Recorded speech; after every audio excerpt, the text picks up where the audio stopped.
all are keeping well.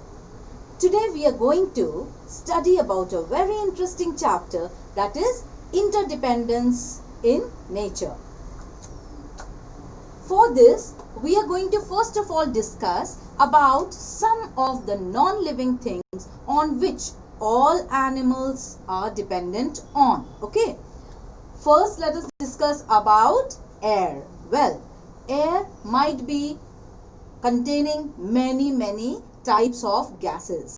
Okay, the first very important gas is oxygen. Oxygen is required by all living things for respiration.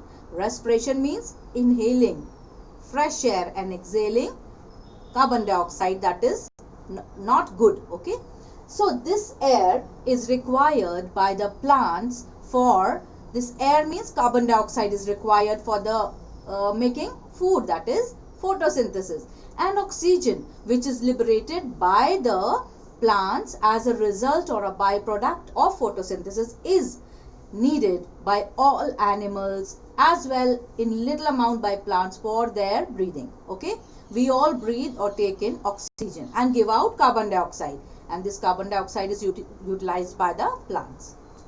The water is also very important, because in the human body about 3/4 of it is made up of water, and water helps in the transportation of all materials, the food material that we eat, for transporting it to the entire body parts. Water is also needed by plants very importantly. Why? Because the plants absorb water by their roots. Along with water, they also take in mineral salts, that then also they are able to survive and grow well, otherwise they will droop and die. Soil is another important non-living factor for on which the living things and the non-living things depend. How? See, plants grow in the soil. Without soil, it's very difficult for the plants to grow. Okay, they take their support and minerals and water from the soil. Now, apart from the plants, animals also depend on the soil. Some animals like earthworm, rabbits, snakes, rats, etc. make their home inside or shelter inside the soil. They make burrows. Rabbits make a burrow inside the soil and live inside it, so it provides shelter. Right. This sunlight is important for all the plants to perform the process of photosynthesis. It gives the sufficient amount of warmth for the seeds to grow into seedlings. Then animals also need certain things from the plants. Now what do they need? That is, plants give all animals on the earth food, all types of food, medicines, oil, timber, so many things are there. The list goes on and on.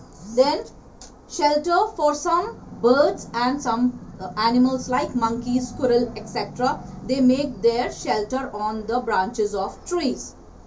Oxygen is what we get very importantly from the plants, as I told you in my previous point also. Now, animals provide carbon dioxide, which is a waste gas for the animals, but very important and one of the essential factor for photosynthesis to make food. Then animals also help the plants in reproduction by pollination. Pollination means when the bees sit on the flowers for taking the nectar, they are in turn also taking the pollen grains and transferring it to another plant. Okay, and that is how they are helping in reproduction. Then dispersal of seeds, children. Dispersal of seeds, when we eat a particular fruit, we take in the fruit and we throw its seed away. Okay, certain birds also, they eat the fruit along with its seed and discard of the seed with their waste material. Then some animals like earthworms and other animals like termites, ants, etc. they make their homes inside there, so inside the soil. So when they are moving inside the soil, they are making the soil porous so that the air can pass through, and they are also mixing it with some minerals and making the soil fertile. That's why earthworm is also known as the farmer's friend. Food relationships is another very important term. That means the chain or the process in which who eats which one. That is known as a food chain or food relationship. For this, the green plants, they produce food with the help of sunlight. They are basically the producers on the whole earth because they produce food.